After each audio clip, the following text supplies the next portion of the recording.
Hey guys, in today's video I'm going to be giving 7 tips on how to get the most out of your stay in the psych ward. I decided to do this video because I just got home from the psych ward, like in the video that I made the other day, and this was my 5th time going.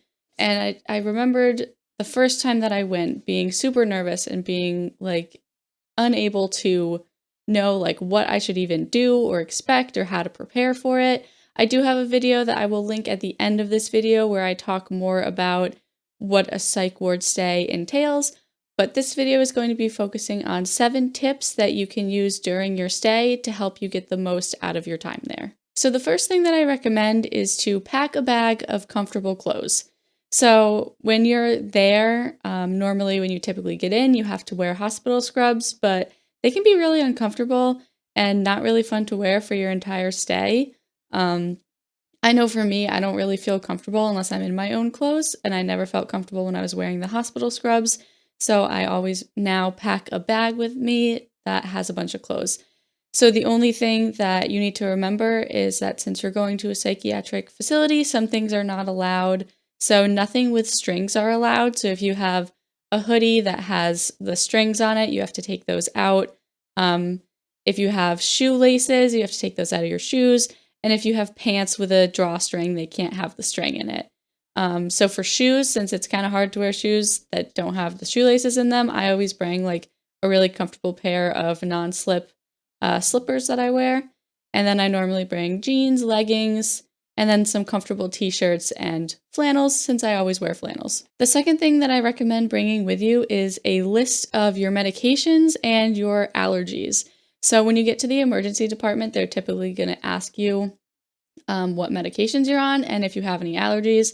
And then when you meet with a psychiatrist, they're also going to ask you what medications you're on. And if you're someone like me who's on a lot at once, it can be really hard to remember the names of the medications and the doses. So I always like to write out a list that has the medication name and the dose and how many times a day I take it and what times during the day I take it. And this just kind of makes it easier so you're not thinking and trying to like remember all this in the moment, because admissions to the psych hospital can be stressful and chaotic, so it can be really hard to remember these little details. The next thing I recommend bringing is a list of important phone numbers. So I always bring a list that has the phone number for my therapist, the phone number for my psychiatrist, and the phone number for my husband. Part of this is because the doctors, social workers, psychiatrists, they're going to ask you for these numbers and if there's someone that they can contact. So if there's someone that you want to make sure that the doctors contact while you're in the hospital, make sure you have that number on the list so you can give it to them. And then also when you're in the psych ward, most psych wards won't let you have your cell phone, but they do have phones available for you to make phone calls. So if you can't really remember these phone numbers, it's really helpful to have a list of them so that way you can still make these phone calls to these people.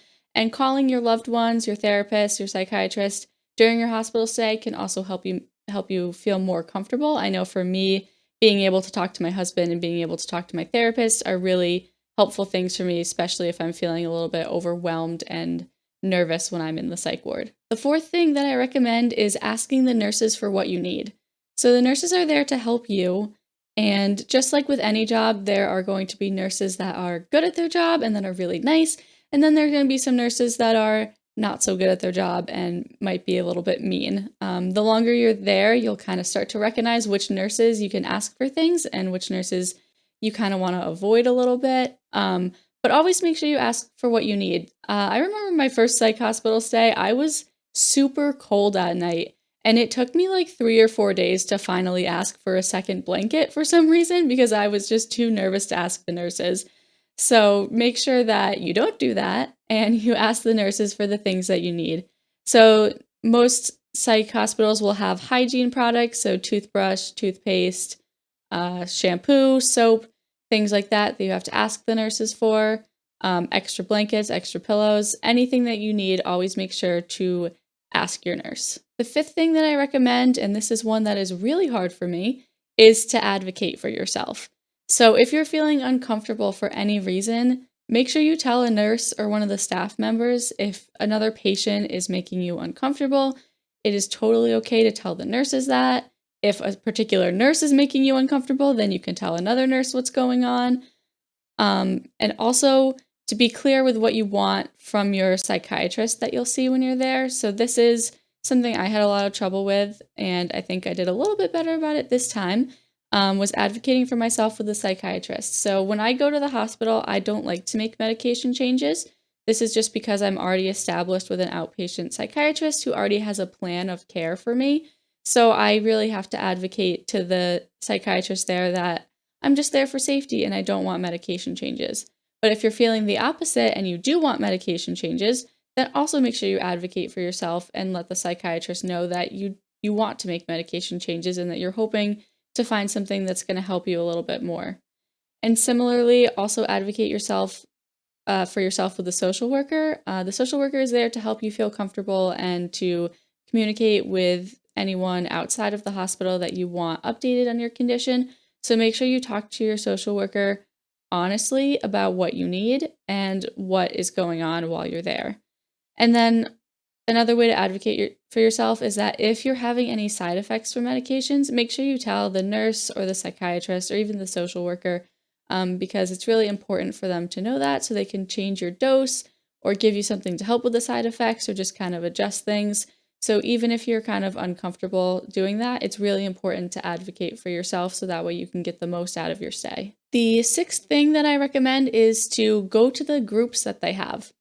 So most hospitals every day will have a couple different groups where you learn different coping skills and you just talk about different things. And this is a really good way to help you get discharged from the hospital. If you go to the groups and you listen and you participate in these groups, they are more likely to discharge you sooner because it shows that you're engaging with your treatment and that you're learning more skills that can help you outside of the hospital. And the seventh thing that I recommend, and this is something that is very important, is to remember that you're there for yourself. So you're going to meet a lot of people in the psych ward and you might even make some friends, which is really great. I've made a really great friend that I'm still in touch with from I think it was my third hospitalization. So it's really good to make friends and have people that you can talk to and be social with.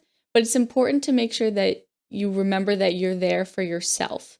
So you want to make sure that you're putting yourself and your needs first and you're not sort of becoming a therapist for the other people there and you're constantly letting people vent to you or you're constantly venting to other people. You want to make sure that you remember that you're there for your own health and you're there to get the treatment that you need.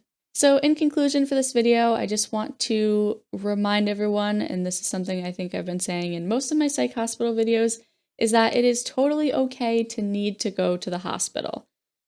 I had a really difficult time with this, and I still have a difficult time with this.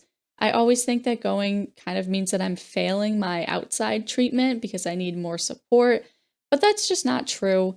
With mental health, things can change so quickly, and you can feel really good one day and really bad another day, and sometimes you need a little bit of extra help and you need to go to the hospital. So don't let anyone make you feel bad about going to the hospital. Remember that if you choose to go, that is a great choice that you have made to help keep yourself safe. So thank you guys so much for watching. That is it for today's video. If there's any questions that you have about the psych ward, any things that you would like to see in maybe a future video about psych wards, please feel free to leave them in the comments. And thank you guys again for watching, and I hope you have a great rest of your day.